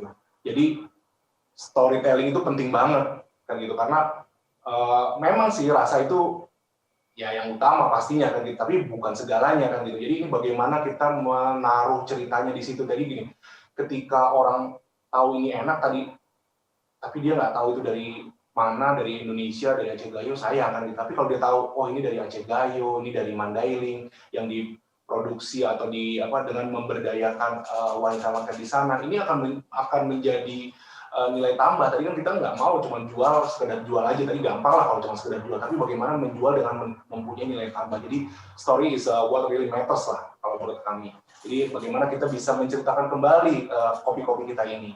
Yang kedua adalah bagaimana membangun hubungan yang baik dengan konsumen, yaitu dengan pihak di Jepang ini. Jadi ini penting sekali bagaimana kita membangun trust, semuanya itu penting. Makanya terus terang kemarin pas lagi lockdown kami agak kesulitan dalam mempromosikan produk-produk Indonesia di sini karena terus terang orang Jepang itu sukanya ditemuin, ketemu, kita ngobrol dari hati ke hati. Makanya kita di sini ada punya program door to door market access. Jadi kita secara ketuk pintu kita ketemu sama importirnya, ketemu sama bayarnya di sini. Kita pakai pendekatan hati. Kalian sukanya apa? Tadinya cuma cerita sedikit-sedikit terus lama-lama, oh saya maunya ini dong banyak. Ternyata mereka kalau udah dekat keluarnya banyak banget, maunya banyak banget. Jadi itu bisa kita gali. Jadi bagaimana membangun hubungan dengan konsumer itu sangat penting. Dan yang ketiga adalah quality control. Bagaimana kita membuat ini, ya kita menjaga produk karena banyak sekali keluhan tadi bukan hanya kopi tapi produk-produk Indonesia ketika dijual di Jepang ini. Pertama, kedua oke, ketiga jadi masalah kan gitu. Jadi kalau kuncinya untuk menjual terutama khususnya ke Jepang harus memperhatikan 3K. Pertama, masalah kualitas tentunya tadi. Kedua, masalah kuantitas. Karena biasanya Jepang maunya, ya tadi kalau mau sekali mau, kadang-kadang maunya banyak dan tahun depan ada ya kan gitu. Yang ketiga adalah tadi kontinuitas. Jadi 3K ini paling penting. Ini udah merupakan syarat utama. Jadi harus diperhatikan 3K tersebut, kualitas, kuantitas, dan kontinuitas. Jadi itu hal yang penting. Oke, next. Nah, tadi ini dari semuanya ini, apa sih yang kan pasti ujung-ujungnya kita ingin bagaimana kita menjual lah produk Indonesia.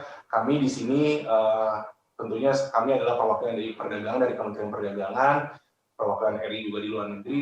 Tujuannya adalah bagaimana kita memperkenalkan, bagaimana mempromosikan produk-produk Indonesia. Next. Nah, bagi Bapak Ibu sekalian yang di sini yang para eksportir atau para produsen, ya silakan pertama masuk dulu ke Ina Export kan gitu. Di situ Bapak Ibu bisa mendaftar di sana, karena nanti kalau setiap ada inquiry dari kami, Bapak Ibu langsung bisa dapat dari sini, dari portal trade. Jadi makanya tadi kan ini udah arahnya ke depan adalah masalah digital kan gitu. Jadi untuk mudah lah, di sini juga ada beberapa importir dari seluruh mancanegara, sehingga jadi kalau mereka ada kebutuhan, mereka bisa langsung melihat produk-produk yang dibutuhkan langsung di sini. Jadi langsung bisa bertemu antara buyer dan sellernya atau produsennya. Jadi silakan daftar ke Ina Export. Lanjut. Dan juga besok kita ada Trade Expo, tadi Pak Direktur sudah menyampaikan, mohon daftar di sini. Jadi kalau udah didaftar di dua tersebut, tapi tetap nanti kita akan ada proses kurasi juga, kan gitu. Kita merencanakan akan melakukan virtual one-on-one business matching. Jadi dari sini kita akan lakukan dengan business matching dengan para buyers yang ada di Jepang. Jadi saat ini kami sedang bekerjasama dengan dari pusat, dari Kementerian Perdagangan, bekerjasama dengan ASEAN Japan Center untuk melakukan virtual one-on-one business matching khususnya di produk kopi. Jadi silakan daftar. Dari perwakilan BI juga nanti daftarnya mungkin melalui dari perwakilan BI saja dan atau melalui kantor perwakilan BI Tokyo juga bisa. Next.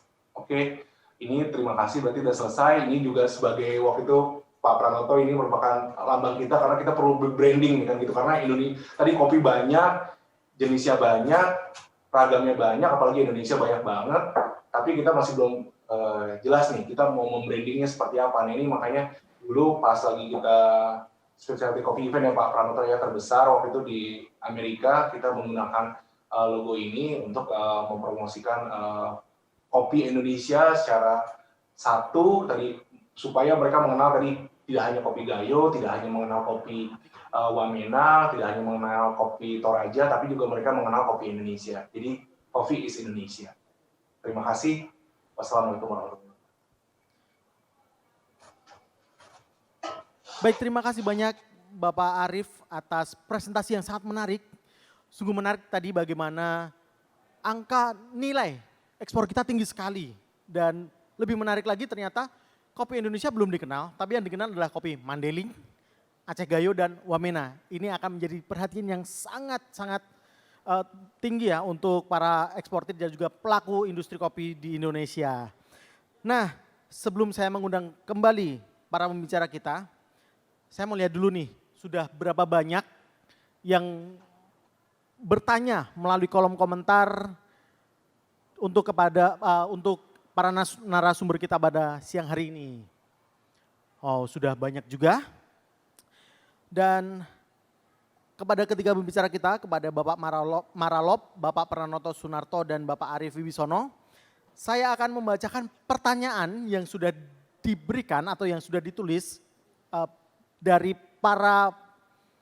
Bapak Ibu yang mengikuti webinar kita siang hari ini satu persatu. Pertama, pertanyaan untuk Bapak Marolop ya, dari Fitri Sepriani. Pak, jika bisa dibantu oleh pemerintah untuk yang telah mempunyai usaha kecil dan mempunyai Instagram, seperti kata Bapak tadi, bisa dibantu untuk mengembangkan usahanya. Yang mau saya tanyakan, adakah syarat khusus untuk direspon oleh pemerintah, Pak? Silakan ditanggapi terlebih dahulu.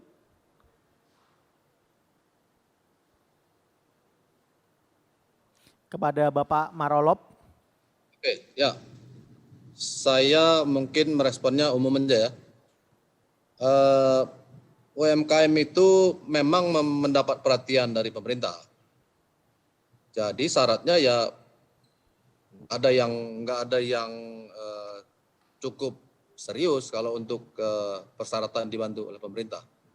Yang penting dia UMKM ya berusaha gitu. Pemerintah mempunyai banyak program untuk UMKM. Dari mulai yang saya maksud di UMKM ini semua ya, ada yang mikro, ada yang menengah, ada yang kecil gitu ya. Koperasi juga termasuk. Pemerintah memiliki banyak program untuk UMKM dan saya kira tentunya pasti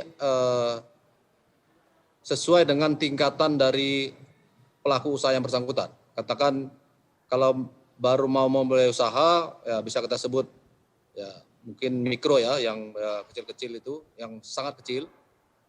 Kemudian yang sudah hampir-hampir mau ekspor pun programnya tergantung dengan tingkat dari usaha yang sedang dijalankan. Banyak sekali program dari pemerintah, nanti di pemerintah daerahnya banyak, kemudian dari pemerintah pusat juga banyak, kerjasama dengan asosiasi juga banyak. Kita bisa lakukan itu. Tergantung kepada Bapak Ibu sekalian, maunya yang seperti apa. Kalau kopi misalnya, nanti hubungi asosiasi yang berkaitan dengan kopi. Kalau mau untuk kepembinaan terhadap kopi. Apakah nanti AEKI dan asosiasi lain yang berkaitan dengan kopi ini punya program kerjasama pemerintah, silakan mencari informasi ke sana. Untuk Kementerian Perdagangan sendiri, kalau yang di tempat saya yang hampir-hampir mau ekspor, itu kami akan banyak kegiatan yang kita bisa siapkan. Artinya yang sudah levelnya memang siap ekspor, kami persilahkan untuk datang, banyak pelatihan, banyak fasilitasi yang bisa dimanfaatkan, atau yang sudah ekspor silakan. Tapi kalau masih pemula, masih baru katakanlah untuk berusaha dalam negeri, boleh di unit di kami juga ada di Direktorat Jenderal Perdagangan Dalam Negeri yang khusus menangani usaha yang level kecil, UMKM ini ada. Jadi di sana ada program-program bagaimana mengembangkan usaha, tapi masih sifatnya lokal, itu ada. Di kementerian lain banyak, katakan di Kementerian Koperasi dan UMKM itu banyak program yang bisa dimanfaatkan. silakan saja Bapak Ibu yang memang berminat untuk mendapat dukungan dari pemerintah, silakan. Buat yang ekspor, saya sekalian aja nih Pak ya, supaya nanti mudah-mudahan pertanyaan ini bisa sekaligus menjawab beberapa pertanyaan saya lihat di chat room yang saya nggak bisa jawab satu persatu itu. Katakan misalnya untuk Bapak Ibu yang mau ekspor, di masa pandemi ini ada masalah di pembiayaan misalnya. Itu karena pembelinya menunda pembelian, pengiriman tertunda karena berbagai hal, tapi produk sudah tersedia, sudah panen, kopinya sudah panen. Petani memerlukan dana, gitu ya. Cuma eksportirnya mungkin tidak dapat membayar karena uangnya tidak ada. Nah, pemerintah baru-baru ini sudah mengeluarkan kebijakan khusus untuk membantu finansial dari Bapak Ibu eksportir,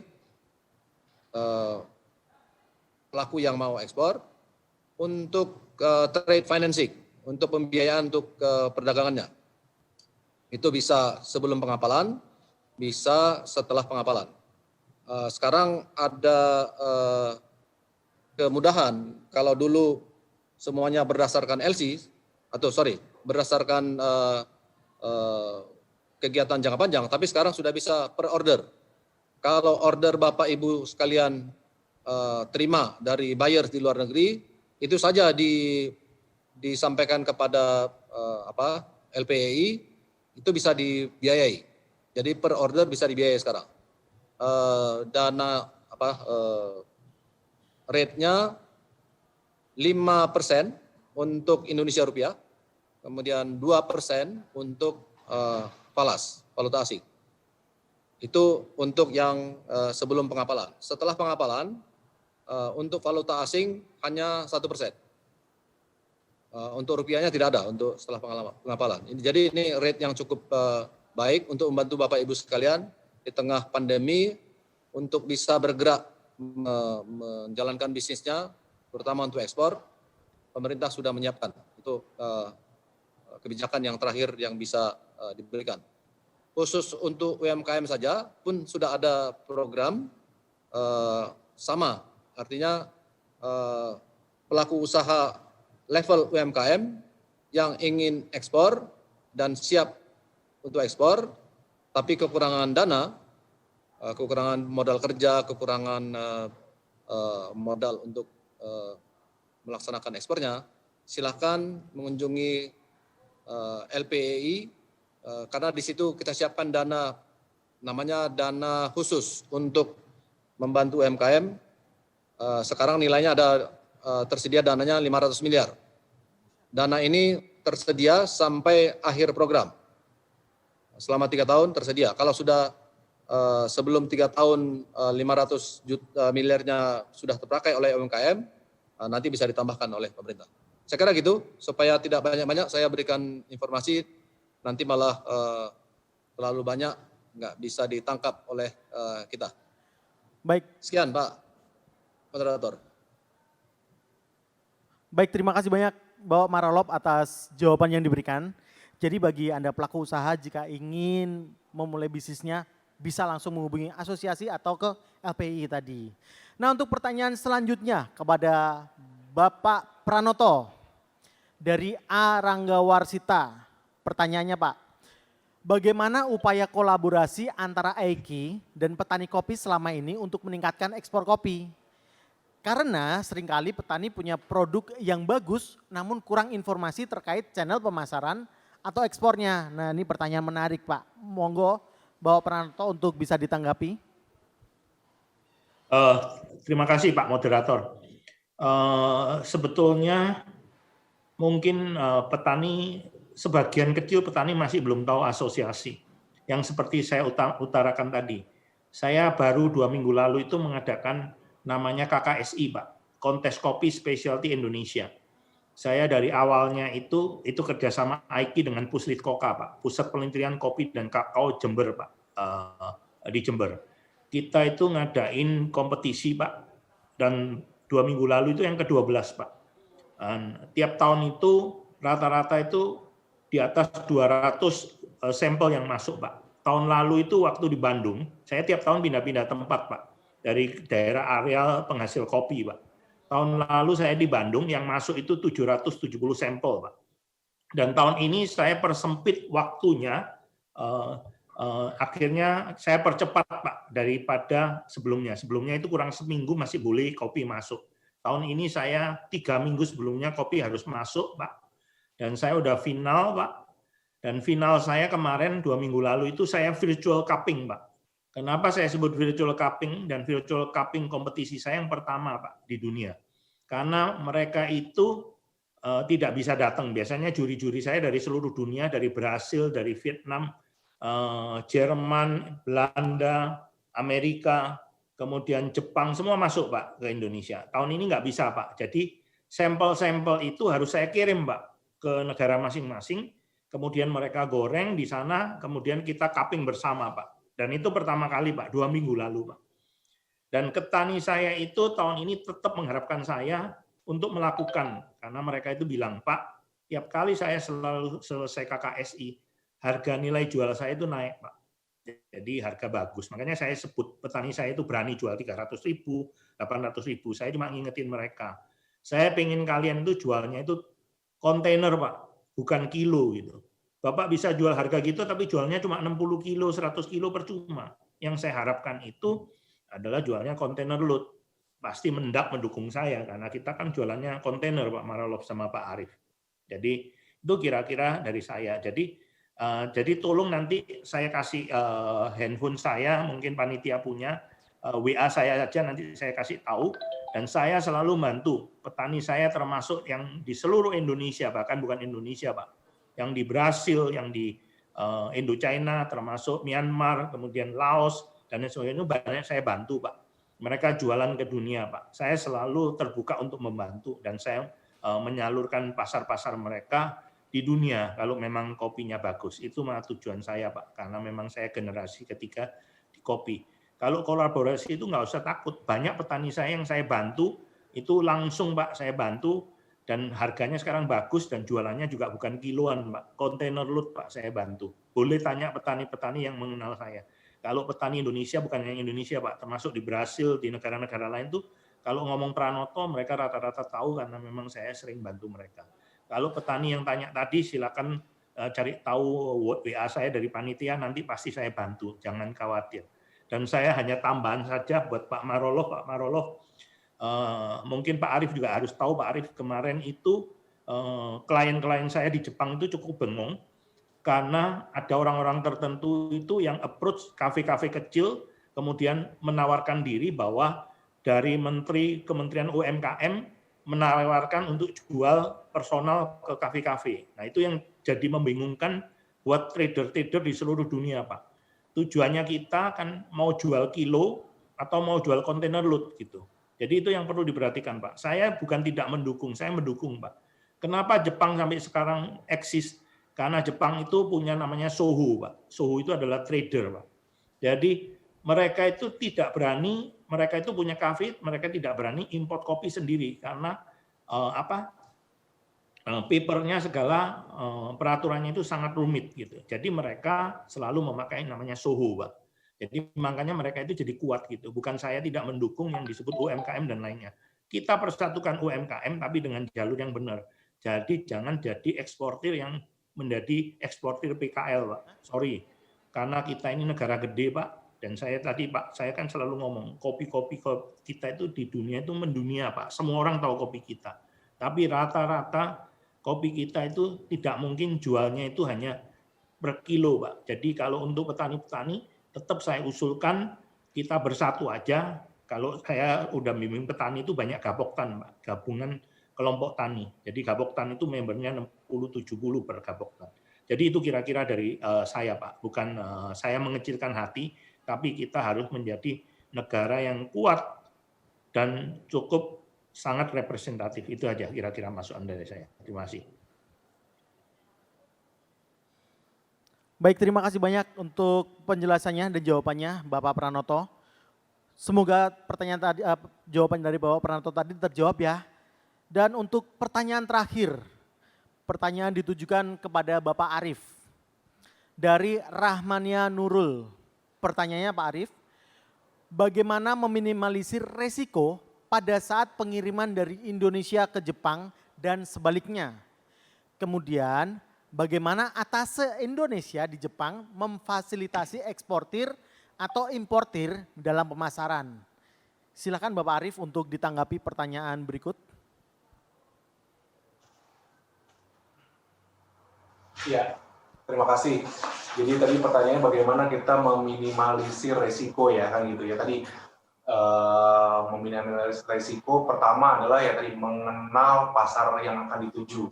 Itu udah pasti kan gitu. Karakteristiknya seperti apa, inginnya seperti apa. Terus kedua adalah mempelajari lah persyaratan tadi di negara-negara tujuan karena masing-masing negara berbeda kan gitu. Misalnya mau ke Eropa, mau ke Jepang itu berbeda-beda. Itu harus persyaratan impornya juga harus diperhatikan, terutama kalau kopi ini memang kalau di Jepang ini tidak ada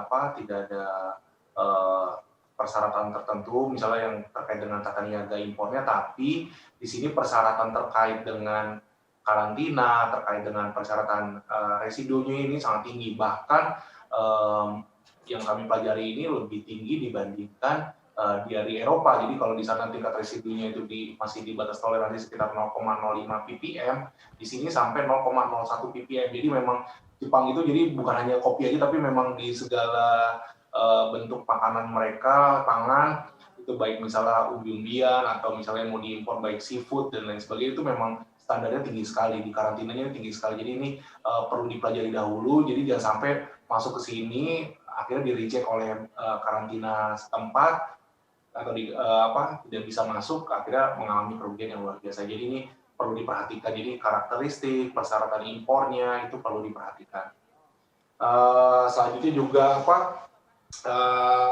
ya masalah tadi dengan adanya pandemi ini kan sekarang tren mulai berubah kan gitu. Maksudnya mereka mencari yang lebih sehat bahkan gitu. Jadi walaupun di Jepang ini misalnya mau yang organik apa yang nggak organik ya kan gitu misalnya. Tapi memang kalau di sini tadi karena dengan tingkat persyaratan yang sudah tinggi, jadi sebetulnya batas antara organik sama tidak organik jadi tidak terlalu kentara lagi, tidak terlalu terlihat lagi. Dan sekarang memang kalau bisa tadi kita kan juga di KBRI Tokyo juga di perwakilan perdagangan lainnya juga berusaha untuk mengedukasi dan mengapresiasi kopi Indonesia. Jadi kita terkadang kita undang pelaku usaha atau konsumen di sini untuk datang ke KBRI, datang ke ITPC itu untuk melakukan cupping, untuk sambil informasikan kopi Indonesia itu seperti apa, kualitasnya seperti apa. Jadi mereka juga biar memahami bahwa sebetulnya tadi kayak kopi tadi Gayo, Mandailing dan kopi-kopi lainnya itu adalah kopi Indonesia. Jadi itu adalah kewajiban kami untuk mengedukasi dan sekaligus juga ini mengapresiasi petani-petani dari Indonesia kalau menurut kami. Jadi menghargailah semuanya karena kadang-kadang ya kita kan nggak ada yang tahu nih udah di coffee shop udah dicampur semuanya ternyata kopi Indonesianya yang mana nih kan gitu kan nggak ada. Nah ini bagaimana kita juga mengapresiasi kopi-kopi Indonesia.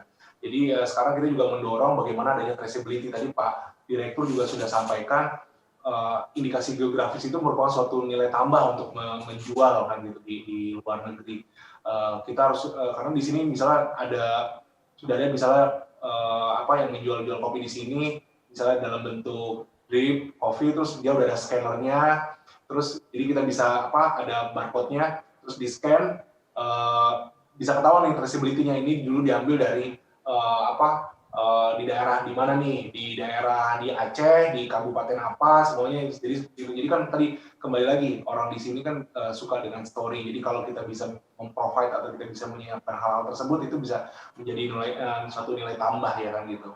Nah ini bagaimana tingkat pemasarannya juga. Tadi kita di sini juga tadi selain melakukan di tempat di KBRI juga kita berpartisipasi dalam beberapa pameran kan gitu. Pameran yang besar di sini salah satunya adalah di SCAJ, Specialty Coffee Association of Japan. Jadi kita tampil di situ karena kita melihat pameran seperti SCAJ ini bukan hanya tadi kita menjual di pasar Jepang, tapi ini adalah tempat berkumpulnya juga para pelaku usaha dan para penikmat kopi juga dari berbagai dunia. Jadi Jepang ini juga menurut hemat kami bisa sebagai salah satu hub ya untuk pemasaran kopi. Jadi ketika kami berpartisipasi dalam pameran tersebut itu memberikan nilai yang baik sekali.